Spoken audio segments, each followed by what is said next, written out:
لله والصلاة والسلام على رسول الله سيدنا ومولانا محمد بن عبد الله وعلى آله وأصحابه ومن دعا بدعوته واستنى بسنته إلى يوم اللقاء. سبحانك لا علم لنا إلا ما علمتنا إنك أنت العليم الحكيم. رب اشرح لي صدري ويسر لي أمري واحلل عقدة من لساني يفقهوا قولي. لا حول ولا قوة إلا بالله العلي العظيم. Yang saya hormati Bapak Profesor Dr. Haji Mukhtar MPD serta para pengurus Masjid Al-Hasanah, kemudian para asatiz dan asatidzah, para bapak-bapak, ibu-ibu, para santri dan santriwati Pondok Pesantren Ummahatul Mukminin Al-Hasanah yang insyaallah dimuliakan oleh Allah Subhanahu wa taala. Seperti biasa, sebelum kita mulai kajian, mari kita buka dulu dengan pembacaan Ummul Quran dengan bertawassul kepada pengarang kitab dan ulama-ulama kita yang lainnya. Al-Fatihah ala niyati as-sahalah wal jamal fi kulli al-umur ad-diniyah wad dunyawiyah wal akhrawiyah ma'a tamam al-inayah ila hadrat an-nabi al-Mustafa Muhammad sallallahu alaihi wasallam wa alihi wa azwajihi wa dhurriyyatihi ajma'in thumma ila arwahi abaina wa ummahatina wa ajdadina wa jaddadina wa li ustadina wa li muallimina ولجميع المؤمنين والمؤمنات والمسلمين والمسلمات خصوصا إلى روح الشيخ ابن القادر الجيلاني وإلى روح الشيخ ابن عطاء الله السكندري وإلى روح الشيخ محمد متولي الشعراوي وإلى روح الشيخ سيد سابق وإلى روح الشيخ سيد محمد بن علوي الملك الحسني وإلى روح الشيخ عبد القادر بن إبراهيم وإلى روح الشيخ سراج الدين مهدي محمد وإلى روح الشيخ حلمي بن عبد المجيد وإلى أصولهم وفروعهم ومحبهم وأحبائهم الأحياء منهم والأموات أينما كانوا من مشارق الأرض إلى مغاربها برها وبحرها وإلى جميع مشايخهم وسلسلة سندهم إلى رسول الله صلى الله عليه وسلم. غفر الله ذنوبهم ونفعنا الله بعلومهم وأفاض علينا من بركاتهم وأنوارهم وأسرارهم في الدنيا والآخرة. شيء لله ولهم الفاتحة. أعوذ بالله من الشيطان الرجيم. بسم الله الرحمن الرحيم. الحمد لله رب العالمين الرحمن الرحيم مالك يوم الدين إياك نعبد وإياك نستعين اهدنا الصراط المستقيم صراط الذين أنعمت عليهم غير المغضوب عليهم ولا الضالين رب اغفر لنا آمين. Bapak Ibu yang saya hormati, sekarang kita sudah masuk di bulan Rajab. Maka di bulan Rajab ini ada beberapa amalan yang perlu kita ketahui, yang perlu kita laksanakan. Yang pertama, kita dianjurkan untuk puasa Rajab. Sekalipun memang ada sebagian kalangan mengatakan puasa Rajab itu hadisnya dhaif. Memang banyak hadis yang berkenaan dengan puasa Rajab ini dhaif, tapi ada hadis yang sahih yang menaungi beberapa hadis dhaif itu. Salah satunya adalah afdhalus siyami ba'da siyami Ramadan. Puasa yang lebih utama setelah puasa Ramadan adalah puasa di bulan haram. Bulan Rajab adalah salah satu bulan haram. Bulan haram itu ada berapa? Ada 4. Maka disebutkan dalam Al-Quran minha arba'atun hurum. Ada 4 bulan haram, yang 3 itu satu jalur, yang satu terpisah. Dzulqa'dah, Dzulhijjah, Muharram, kemudian Rajab. Nah, Rajab masuk bulan haram. Maka hadis sahih ini mengatakan bahwa puasa di bulan haram itu dianjurkan. Kemudian yang kedua, kita dianjurkan, kata Syekh Abdul Hamid bin Muhammad Ali Asy-Syafi'i dalam kitab Kanzun Najah was Surur, banyak membaca Sayyidul Istighfar. 3 kali di pagi hari, 3 kali di sore hari. Hafal Bu Sayyidul Istighfar? Allahumma anta rabbi la ilaha illa anta khalaqtani wa ana 'abduka wa ana 'ala 'ahdika wa wa'dika mastata'tu a'udzu bika min syarri ma sana'tu abu'u laka bi ni'matika 'alayya wa abu'u laka bi dzambi faghfirli fa innahu la yaghfiru dzunuba illa anta. Itu sayyidul istighfar. Kata Syekh Abdul Hamid bin Muhammad Ali Syafi'i dibaca 3 kali pagi, 3 kali sore hari. Selama bulan Rajab nih. Insyaallah semuanya hafalan nih. Nanti searching di Google. Kalau sayyidul istighfar insyaallah itu sama semuanya. Kemudian yang ketiga, kita dianjurkan untuk membaca istighfar di bulan Rajab. Namanya istighfar Rajab. Memang agak panjang dikit. Kemarin saya dapat kitabnya dari Majelis Sanad Ahlus Sunnah wal Jamaah. Itu dari Habib Hasan bin Abdullah Al-Haddad. Nah itu agak panjang dikit. Nanti ada tambahan di ujungnya. Rabbighfir warham, Rabbighfirli warhamni wa tub alayya sebanyak 70 kali. Itu sayyidul istighfar. Nanti kalau sempat saya bawakan sayyidul istighfar. Istighfar bulan Rajab, istighfar Rajab saya bawakan. Kemudian ini ada amalan untuk bapak-bapaknya. Dari Syekh Abdul Hamid bin Muhammad Ali Syafi'i dalam kitab Kanzun Najah was Surur. Kata beliau, man qara'a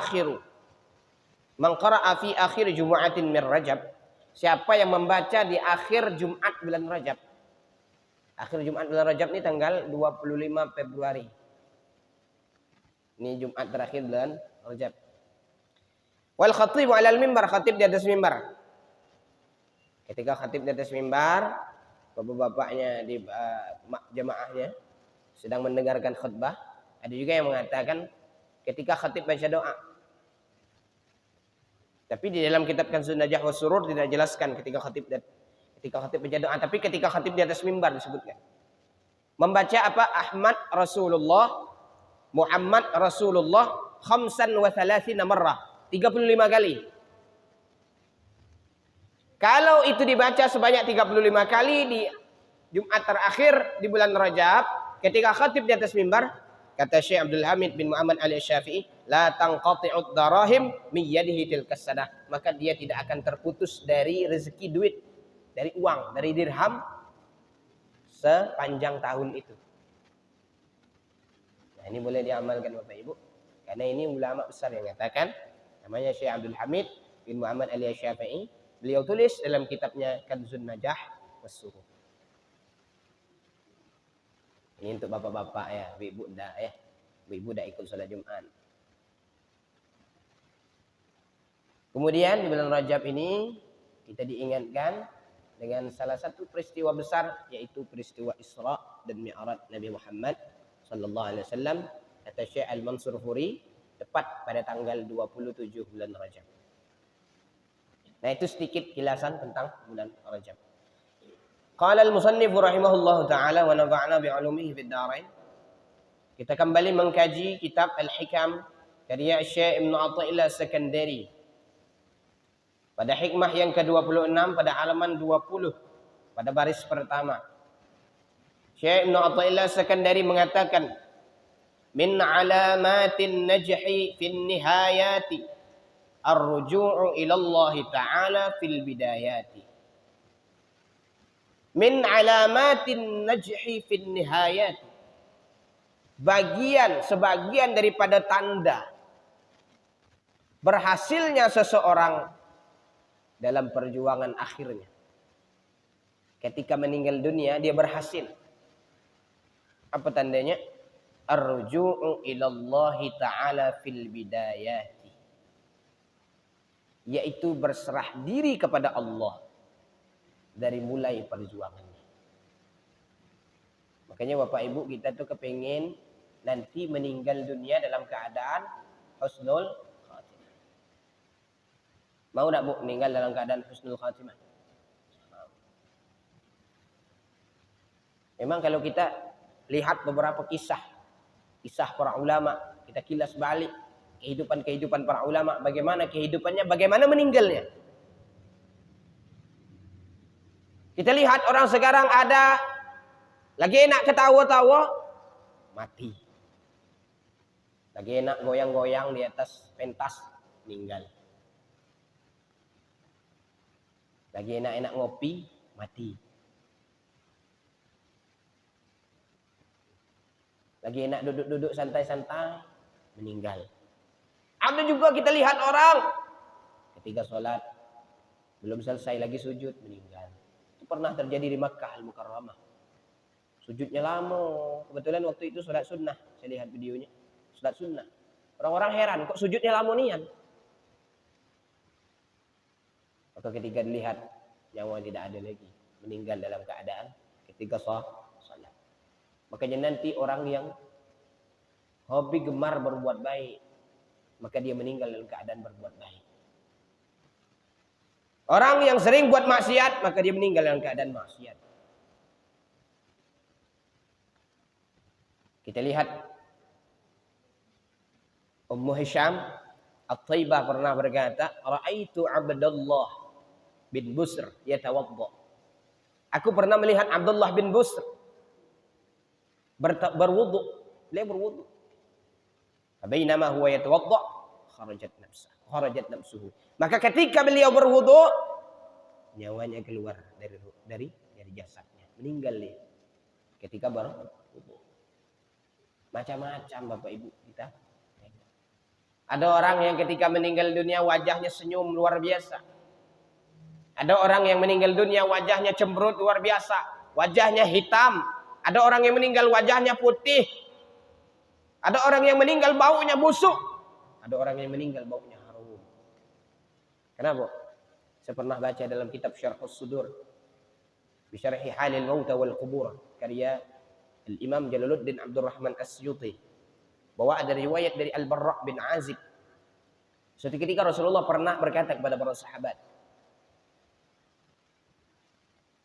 ketika orang mukmin meninggal dunia, akan meninggal dunia.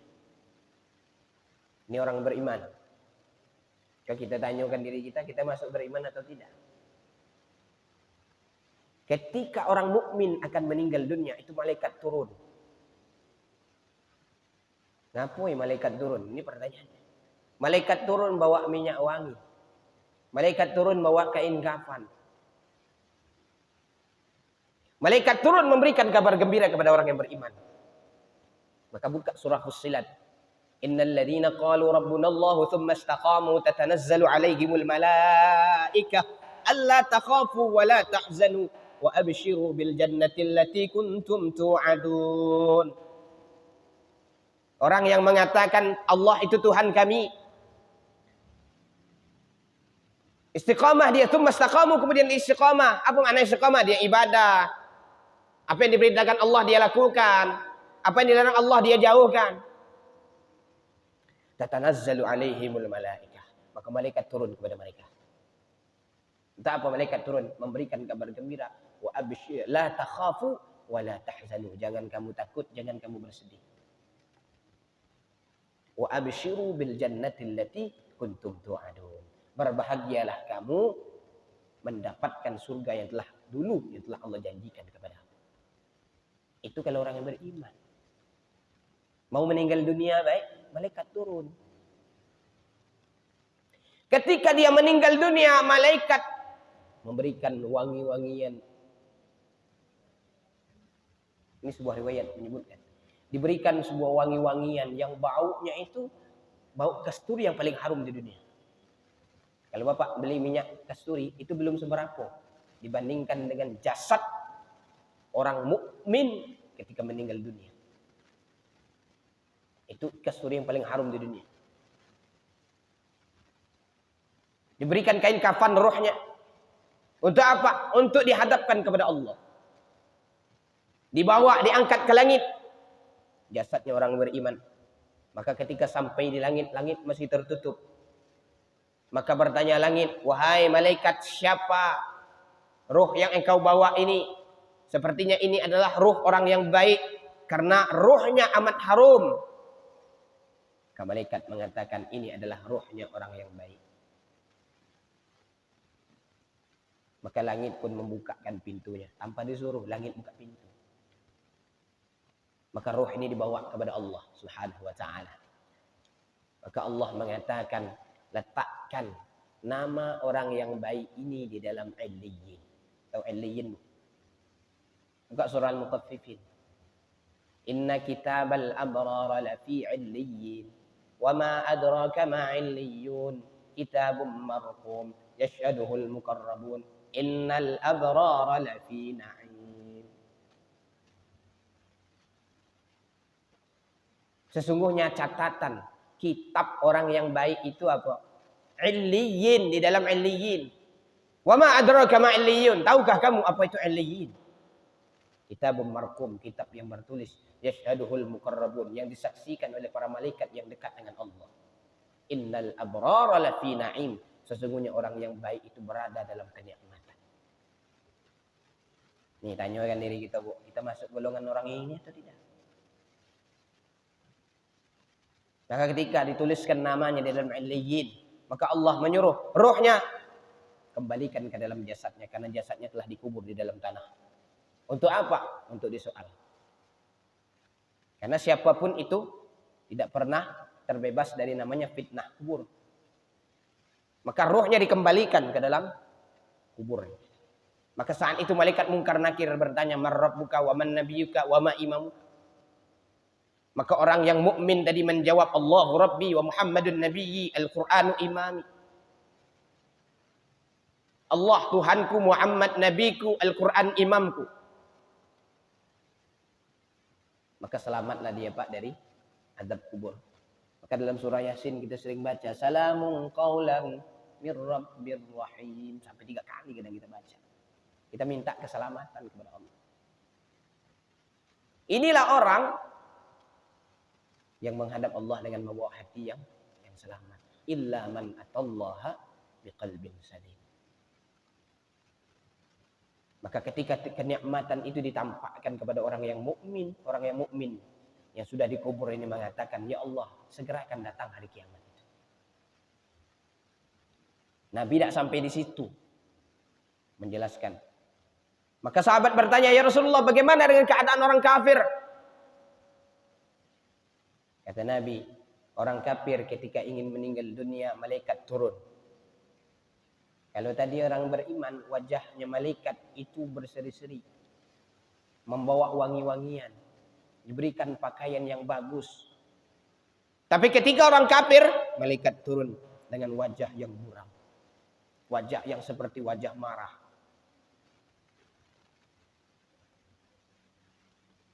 Maka orang kafir pun melihat malaikat dengan tatapan yang amat luar biasa takutnya. Orang kafir pun takut dicabut nyawanya. Maka ketika meninggal, jasad orang kafir itu busuk sekali, bau. Maka malaikat membawakan ruhnya ke hadapan Allah. Ketika sampai kepada langit, pintu langit masih tertutup, maka langit mengatakan, "Jasad siapa ini yang bau sekali?" Wajahnya amat jelek. Maka malaikat mengatakan, "Ini jasadnya, ini ruhnya orang kafir." Maka langit aku enggan membukakan pintu untuknya. Ini Pak, makhluk-makhluk lain tidak mau. Kalau kita ini termasuk ke dalam orang yang kufur, tidak mau dekat dengan kita. Maka Allah mengatakan, berseru Allah Subhanahu wa taala dalam riwayat yang disebutkan, masukkan, catatlah nama orang yang jahat ini ke dalam sijjin. Apa sijjin? Inna kitabal fujjari lafi sijjin. Wa ma adraka ma sijjin. Kitabun marqum. Wailun yawma idzil lil mukadzibin. Jelas itu. Orang yang durhaka, catatan orang yang durhaka itu di dalam sijjin. Tahukah kamu itu apa sijjin? Kitabun marqum, itu juga kitab yang bertulis. Apa isinya? Wailun yawma idzil lil mukadzibin. Kecelakaanlah pada hari itu bagi orang yang mendustakan. Ini orang yang durhaka, tidak mau ngikut apa yang perintah Allah, yang dilarang Allah dikerjakan. Maka ciri orang kafir sudah disebutkan dalam Al-Quran. Tadi ayat yang sudah kita baca. Innal ladzina kafaru sawa'un alaihim ma andartahum am lam tundirhum la yu'minun. Orang kafir itu sama baik. Kamu beri peringatan atau tidak beri peringatan, la yu'minun, mereka tidak akan beriman. Fi qulubihim marad. Khatamallahu ala qulubihim wa ala sam'ihim. Allah mengunci hatinya, pendengarannya, absarihim, penglihatannya. Walahum adzabun alim. Mereka dapat azab yang pedih. Fi qulubihim marad. Dalam hati mereka itu ada penyakit.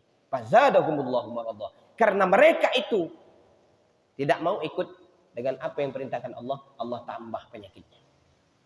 Walahum adzabun alim bima kanu yakdzibun. Maka mereka pun mendapat azab yang pedih dengan apa yang telah mereka dustakan. Hati-hati. Kita ini telah dijaga, diberikan petunjuk oleh Allah. Setiap salat kita sering baca ihdinas siratal mustaqim. Tunjukkan kami, hidayahkan kami ya Allah, jalan yang lurus. Jalan yang istiqamah, jalan yang sesuai dengan tuntunan Al-Quran. Jalan yang sesuai dengan tuntunan agama. Maka ruhnya orang kafir ini dicatat di dalam sijil. Setelah dicatat dalam sijil, maka dikembalikan ruh ke dalam jasadnya di dalam kubur. Ketika dikembalikan, ditanya, "Marrabbuka wa man nabiyuka wa ma imamuka?" Siapa Tuhanmu? Siapa nabimu? Siapa imammu? Maka orang yang kafir menjawab, saya tidak tahu Tuhan saya. Karena selama hidup di dunia tidak dikenalkan dengan Allah. Tidak kenal dengan Allah. Orang banyak ngingati, tapi dia tidak mau ikut. Siapa nabimu? Saya tidak kenal nabi saya. Saya tidak tahu. Makanya Pak, itu kalau dicatat tidak bisa tuh masuk dalam kubur. Biarlah saya catat, dalam kubur bisa dihafal. Tidak bisa. Itu memang amal perbuatan kita. Maka orang yang baik tadi, orang yang mukmin tadi, datang amalannya. Nanti kita ini didatangkan amalan kita masing-masing dalam kubur. Orang yang baik, orang yang beriman itu wajah amalannya itu berseri-seri. Maka nanti ketika dikubur, dalam kubur, nanti kita bertanya, siapa kamu? Amalan kita menjawab, sayalah amalanmu selama hidup di dunia. Tapi kalau orang kafir, orang yang durhaka kepada Allah, nanti amalannya datang kepadanya dalam keadaan wajah yang buruk rupa. Bau sekali. Busuk sekali. Maka ketika kita tidak dapat jawab dalam kubur itu, palu itu dipukulkan kepada kita. Maka setelah palu itu dipukulkan kita, baru kita sadar. Baru kita minta kepada Allah, Rabbana absurna wa sami'na farji'na na'mal salihan inna muqinun. Wahai Tuhan kami telah mendengar pekikan orang dalam kubur, kami telah melihat azab. Farji'na, kembalikan kami ya Allah sebentar.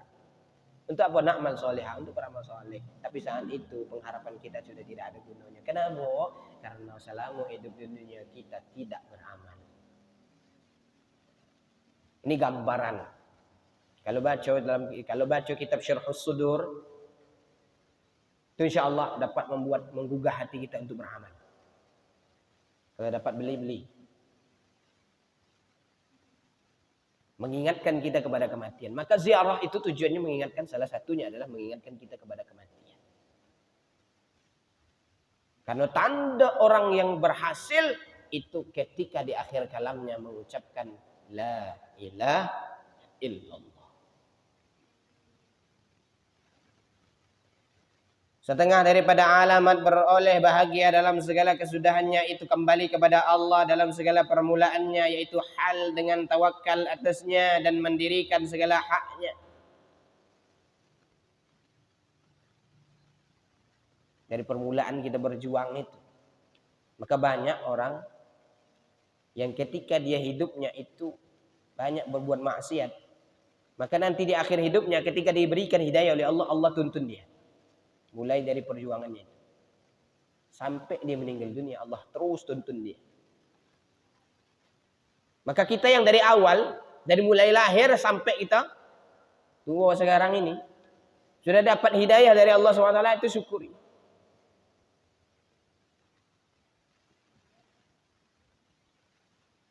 Maka kita sering doa, Rabbana atina fid dunya hasanah. Kepengen bahagia dunia, baik di dunia. Kita jangan nganggap sukses di dunia ini banyak harta. Sukses di dunia ini diberikan hidayah itu sukses. Makanya dalam hadis disebutkan ayyahdiyallahu bika rajulan wahidan khairul laka min humurin ni'am. Kamu memberikan hidayah, memberikan petunjuk kepada orang lain, satu orang saja kamu beri petunjuk, itu lebih baik daripada humurin ni'am, unta merah. Artinya daripada harta yang berlimpah, itu lebih baik kamu berikan petunjuk kepada satu orang, diberikan hidayah. Tapi hidayah memang tidak kita yang ngatur, Allah yang ngatur. Tapi kita cuman mengingatkan. Wa tawasau bil haqq, wa tawasau bis sabr. Saling ingat mengingatkan.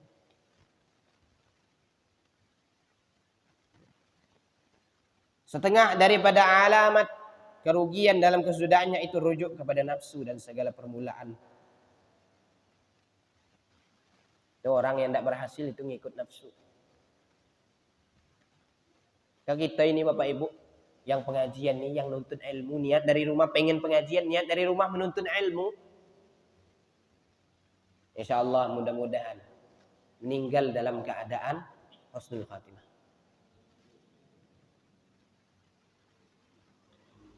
Syekh Hisham Al-Burhani pernah bercerita dalam ceramahnya bahwa ada seorang perempuan membawa jenazah anaknya. Kemudian diberikan kepada penggali kubur. Maka ketika diminta oleh perempuan itu untuk menggali kubur, dia gali kuburnya. Maka ketika jasad itu diambilnya, pengen dimasukkan ke dalam liang kubur, dia lihat Bapak Ibu, di dalam liang kubur itu rawdatun min riyadil jannah. Seperti taman surga. Ini orang-orang ramai lah Bapak Ibu. Cuma dia yang bisa lihat. Orang lain tidak lihat. Taman surga di dalam liang kuburnya. Dan dia melihat malaikat mengambil rohnya. Maka ketika itu dia terkejut. Pingsan dia. Setelah sadar ditanya, kenapa? Saya melihat ini, melihat ini, melihat ini, melihat itu. Tapi orang, oh itu halusinasi, baik. Cuma dia yang bisa lihat.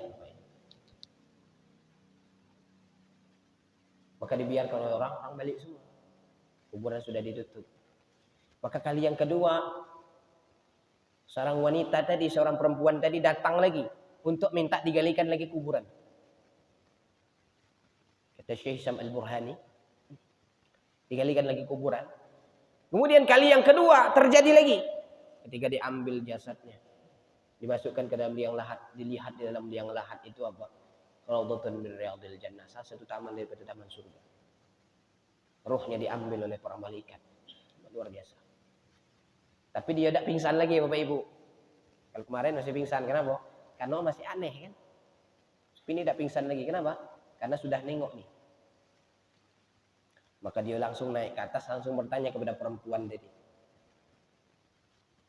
Wahai engkau, wahai perempuan, saya selama 2 kali menguburkan jasad anakmu ini. 2 kali saya lihat di dalam kuburannya itu seperti taman surga. Saya mau tanya, apa amalannya? Kata perempuan ini, anak saya yang pertama, yang kemarin yang meninggal, yang pertama itu kerjaannya cuma menuntut ilmu.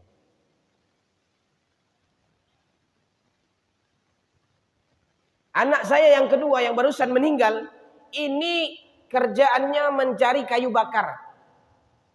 Untuk apa kayu bakar itu? Kalau dapat gaji, hasil dari kayu bakar itu diberikan kepada kakaknya supaya menuntut ilmu. Ini 2 orang nih Pak. 1 orang pergi menuntut ilmu, 1 orang pergi kerja untuk mencari duit supaya yang nuntut ilmu ini berhasil. Maka diberikan kelebihan oleh Allah Subhanahu wa taala. Maka penggali kubur dibuang cangkulnya. Dibuang alat-alat untuk menggali kuburnya. Dia pergi untuk nuntut ilmu.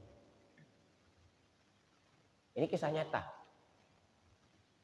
Yang menceritakan ulama besar namanya Syekh Hisham Al-Burhani. Ini kisah ini di Damaskus terjadi. Dia datang kepada Masjid At-Taubah untuk belajar di sana. Dan ayahnya Syekh Hisham Al-Burhani pernah belajar di situ, pernah juga ngajar di Masjid At-Taubah. Maka sampai di sana diceritakan, saya ingin belajar. Umur berapa kata gurunya ini? Umur saya 40 tahun. Kamu sudah terlambat katanya. Harusnya dari dulu kamu belajar. Enggak, saya pengen belajar sekarang mencari ilmu. Oh, ketika belajar cari ilmu, akhirnya dia hafal matan, dibaca syarahnya. Dia hafal beberapa nazamat, hafal beberapa syair. Akhirnya dia jadi ulama besar, min kibaril ulama, salah satu daripada ulama-ulama besar di Damaskus, namanya Syekh Abdurrahman Al-Huffar. Jadi orang alim. Karena kepengen apa? Kepengen supaya meninggal dalam keadaan husnul khatimah, dapat diberikan kemewahan, kelebihan oleh Allah ketika meninggal dunia, apalagi dalam kuburnya. Ini taubatnya, Pak. Kita nih pengajian nih, insyaallah mudah-mudahan diberikan kelebihan oleh Allah Subhanahu wa taala sama seperti yang di dalam kisah ini. Mau Bapak Ibu? Mau ya? Siapa yang tidak mau? Mudah-mudahan kita dapat. Amin Allahumma amin. Maka kita sering berdoa kepada Allah, Allahumma khdim lana bihusnil khatimah wa la takhtim alaina bisu'il khatimah. Ya Allah, kalau ditakdirkan meninggalkan kami ya Allah dalam keadaan husnul khatimah. Baik. Meninggal dalam keadaan mengucap la ilaha illallah. Maka salah satu dianjurkan oleh para ulama, bagi orang yang hidup itu mentalqinkan orang yang sedang sakaratul maut itu, diingatkan di telinganya la ilaha illallah. Kenapa? Supaya akhir kalamnya itu la ilaha illallah. Kalau seandainya dia mengucap la ilaha illallah, sudah biarkan satu kali saja talqinnya. Tapi setelah dia mengucapkan la ilaha illallah, kata para ulama, dia masih ngomong, masih cakap-cakap, maka diulangi lagi talqinnya la ilaha illallah. Sampai dia meninggal dunia. Akhir kalamnya dengan la ilaha illallah. Maka orang yang sudah sakaratul maut itu ditunggu Bapak Ibu. Jangan sampai ketika ruhnya keluar dari jasad, dia tidak mengucap la ilaha illallah. Ditunggu dia. Apalagi di ruang ICU itu. Di ruang ICU terbatas orangnya masuk. Kalau bisa dijaga. Dan kita minta kepada anak kita, kalau kita punya anak, minta ketika kita nanti sakaratul maut, dia yang membisikkan kita. Mudah-mudahan kita dapat itu. Kalau kita lihat para ulama banyak. Ada yang meninggal dalam keadaan menulis mushaf. Namanya Syekh Abdullah bin Ibrahim. Syekh Abdullah bin Ibrahim itu yamuntu ayyaktubal mushaf. Dia meninggal ketika dia menulis mushaf. Maka ketika dia enak lagi menulis, maka dia mengatakan wallahi hadza mautun thayyibun hayyin. Demi Allah, inilah mati yang baik, mati yang tenang. Tsumma mata, kemudian dia meninggal. Meninggal dalam keadaan menulis mushaf. Betapa indahnya. Ada meninggal dalam keadaan pengajian.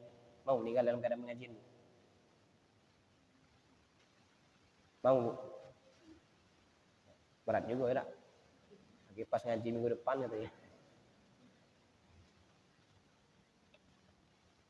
Allah tak bakal nyanyiakan. Innal ladzina amanu wa 'amilus shalihat inna la nudhi'u ajra man ahsana 'amala. Sesungguhnya orang beriman, orang beramal saleh itu kata Allah, kami tidak akan menyanyiakan pahala bagi orang yang beramal kebaikan. Pasti dibalas oleh Allah. Maka lakukan kebaikan, sekecil apapun itu lakukan kebaikan. Barang siapa berserah ia kepada Allah dalam perjalanannya dengan rujuk yang sebenar-benarnya, dengan berserah yang sebenar-benarnya, dan meninggalkan daripada sifat dirinya yang madmumah, sifat dirinya yang tercela, Rujuk kita kepada Allah, kita tinggalkan sifat yang ada pada kita ini, sifat yang tercela, sifat yang madmumah kita ini. Dan berperangai dengan segala perangai Tuhannya yang karimah. Apa maknanya? Allah Maha Penyayang, kita bersayang dengan sesama makhluk. Allah Maha Pengasih, kita kasih dengan sesama makhluk. Itu berperangai dengan perangai Allah. Berbahagialah ia dengan kembalinya yang azimah. Berbahagialah ia dengan kemuliaan yang azimah. Kemuliaan yang besar. Tapi kita jangan mengatakan bahwa kalau orang yang berdosa itu, nah ini meninggal dalam keadaan sulh khotimah nih. Jangan. Kita tidak bisa menjustifikasi orang. Menjustis orang, jangan. Seakan-akan kita ini mengatakan bahwa diri kita ini suci. La tuzakku anfusakum, Quran melarang. Jangan kamu menganggap dirimu itu suci. Kamu masuk neraka, jangan. Makanya Imam Syafi'i mengatakan kalau kamu ketemu anak kecil, anggap saja dia paling mulia. Karena anak kecil kalau dia melakukan dosa, dia tidak dibebani hukum. Kalau kamu ketemu orang alim, anggap saja dia paling mulia. Kenapa? Karena banyak ilmu dalam dadanya. Kalau kamu ketemu orang bodoh, anggap saja dia paling mulia daripadamu. Kenapa? Karena kalau dia melakukan kesalahan dalam keadaan ketidaktahuannya. Kalau kamu ketemu orang kafir, katakan, belum tentu dia kafir selamanya. Bisa jadi di akhir hidupnya diberikan hidayah oleh Allah, ucap la ilaha illallah, Muhammad Rasulullah, minum kopi, mati. Bisa baik, iya tak? Nah inilah orang yang meninggal dalam keadaan husnul khotimah, tanpa sholat, tanpa puasa. Mau, Bu? Tidak mungkin gitu. Kita sudah Islam. Itu orang yang tidak ada sholat, yang tidak ada puasa, tidak berangkat haji, tidak berzakat, meninggal dalam keadaan mengucap la ilaha illallah. Dia murtad, masuk ke dalam Islam, mengucap la ilaha illallah, Muhammad Rasulullah, minum kopi, mati. Ini orang. Dulu ada orang pendosa, maksiatnya luar biasa. Jadi seluruh maksiat sudah dia cicipi. Maka udah ada orang yang mau mengurusi jenazahnya. Nah dia bayar orang. Cuma dapat 4 orang yang ngurusi jenazahnya. Dibandingkan dikafani, dipikul. Ringo-ringonya. Maka ketika dalam perjalanan ada seorang ulama menunggu. Ini ulama besar. Dalam kitab Ihya Ulumuddin ini diceritakan. Ada seorang ulama besar. Nunggu. Maka ketika ulama besar itu menunggu, orang heran. Maka bertanya dia kepada ulama ini. Wahai Tuan Syekh, apa gerangan yang terjadi pada dirimu? Engkau menunggu seorang jenazah yang banyak berbuat maksiat selama hidupnya. Saya tidak tahu juga. Tadi malam saya bermimpi. Dalam mimpi saya berseru, tolong solatkan jenazah orang yang si fulan itu. Itu nanti jenazahnya tidak mau orang nyolatkan. Maka saya ketika terbangun saya cari jenazah siapakah ini. Maka akhirnya dapat. Maka orang-orang baru ramai Pak mau nyolatkan. Ini ulama besar yang jadi imamnya. Maka ketika itu setelah dikuburkan, penasaran nih ulama besar. Apa gerangan yang terjadi? Apa amalan yang dilakukan oleh seorang pendosa nih? Ada dah amalan kebaikan? Coba kamu ingat-ingat. Nah, ini seorang ulama bertanya kepada istrinya. Yang setahu saya ada 3 amalan.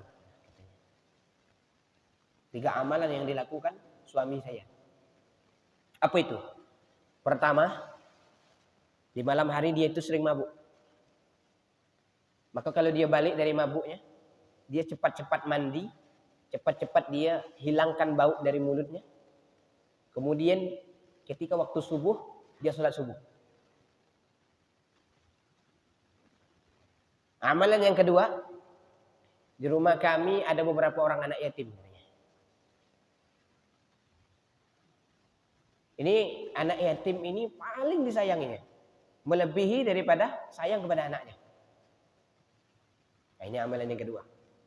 Amalan yang ketiga, saya ingat pada suatu malam ketika dia sadar daripada mabuknya, sadar daripada maksiatnya, maka dia berdoa kepada Allah Subhanahu wa taala seraya menangis. Ya Allah, kemanakah jasad dan ruh ini kalau seandainya berpisah ya Allah? Maka tolong ampuni saya ya Allah. Itu amalan yang saya tahu, 3 amalan itu kata ini perempuan, kata istrinya tadi. Maka tenanglah hati ulama ini, berarti amalan yang sekecil itu bisa mendapatkan kelebihan dari Allah Subhanahu wa taala ketika dia meninggal dunia. Dan barang siapa kembali ia kepada Allah dalam permulaan dengan istiqamah, i'timad, maka berbahagiailah ia dalam kesudahannya dengan usul kepada yang dikehendakinya. Dan adalah hal murid itu bidayah. Yang dikehendaki itu adalah permulaan dan nihayah dan akhirnya. Maka bidayahnya itu pada hal berjalannya dan nihayah itu pada hal kesudahannya. Maka barang siapa sah bidayahnya, maka sahlah ia dengan rujuk kepada Allah Ta'ala dan tawakal atasnya dan isti'anah padanya. Maka berbahagialah ia nihayahnya dan adalah usulnya kepada Allah Subhanahu wa Ta'ala. Kita berdoa di bulan Rajab ini, kita dianjurkan untuk banyak-banyak berdoa kepada Allah Subhanahu wa taala. Kita berdoa mudah-mudahan kalau kita ditakdirkan meninggal dunia, kita berdoa minta kepada Allah mudah-mudahan meninggal dunia dalam keadaan husnul khatimah, mengucap la ilaha illallah. Allahumma ja'alil hayata ziyadatan lana fi kulli khair waj'alil mauta rahatan lana min kulli syarr. Kita tutup dengan pembacaan doa. A'udzubillahi minasyaitonir rajim. Bismillahirrahmanirrahim. Alhamdulillahi rabbil alamin. Allahumma shalli ala sayyidina Muhammad wa ala alihi wa ashabihi ajma'in. اللهم اغفر لنا ذنوبنا ولوالدينا وارحمهما كما ربيانا صغارا لجميع المؤمنين والمؤمنات والمسلمين والمسلمات الأحياء منهم والأموات إنك على كل شيء قدير. اللهم نور قلوبنا بنور هدايتك كما نورت السماوات والأرض أبدا أبدا برحمتك يا أرحم الراحمين. اللهم اجعل الحياة زيادة لنا في كل خير واجعل الموت راحة لنا من كل شر إنك على كل شيء قدير. اللهم اختم لنا بحسن الخاتمة ولا تختم علينا بسوء الخاتمة. ربنا آتنا في الدنيا حسنة وفي الآخرة حسنة وقنا عذاب النار. وصلى الله على سيدنا محمد وعلى آله وصحبه وسلم. سبحان ربك رب العزة عما يصفون وسلام على المرسلين والحمد لله رب العالمين. سبحانك اللهم وبحمدك أشهد أن لا إله إلا أنت أستغفرك وأتوب إليك. والسلام عليكم ورحمة الله وبركاته.